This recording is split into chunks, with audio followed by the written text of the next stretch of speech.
It was dark. But if you're asking me if I picked up the head to check to see if it was Sarah. Sasa ingamba zatumva mbwiza uko n'icyo wabonye ko neza n'ikibitegereje. Wabonye umutwe wanda tumva nabonye umutwe uri mu gikarito nyine bimeze bite. Warambwiye ngo he only heard them kill Sarah. Warambwiye ngo wabonye umutwe w'umuntu ariko se icyo mbazana kimwe wabonye neza ko ari Sara cyangwa ikindi kintu kirenzeho. Na LG yarambwiye ngo yabonye yumvishe bica Sara, sibyo? Please come back. Let's just. Ntabwo se mwana shibweje kugiye byose byararangiye. Sara yarapfuye. Tell Sophia said hi. Gahunda mutse Sophia na LG. Ariko bisanga nawe utazi neza n'iki wabonye ko hari n'umwijima ntabwo wetegereje nza ngo umenye ngo wabonye umuntu kimugimu igihanga wabonye koko neza niba cyari cya Sara Tancredi. Don't do this, please. Gama Michael ikora amakosa ndakunda gusabye rwose udahoboka. Michael tayari amagambo abwiwe arayizeye. Kumba hanga muri Arizona desert. Miles rwose nye cyane uvuye mpaka Mexico.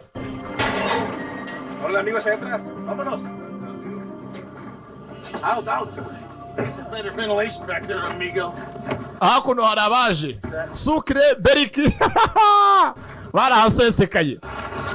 Gereza ya Sona. Tibaga yagiye barapanga ituza nk'imyigaragambyo bacika gutyo barigendera. Don't worry. Mom would let me down. Kandi ubundi kinaza byose kugira ngo imfungwa zihuze umugambi. Kintu cyambere mu Rwanda nuko zose zahuza imitekerereze. Kumbanga abanyazi Beriki mukuza yari yamagaye nyina bibutse abanyazi baneragana mama wiwe kera hose ku myaka ya 70 ingahe ibana na mama mu rugo 40 ni ingahe ni cyase Matama bene nka rukoco. What's it called? European goldfinch duck. So we can all use to communicate. Yaje ameza ku ruhande bibutse anganya afite nzo tango ni Nando nako European goldfinch ajyaho gafataho ubutumwa kora nkuko anga wakwakira email message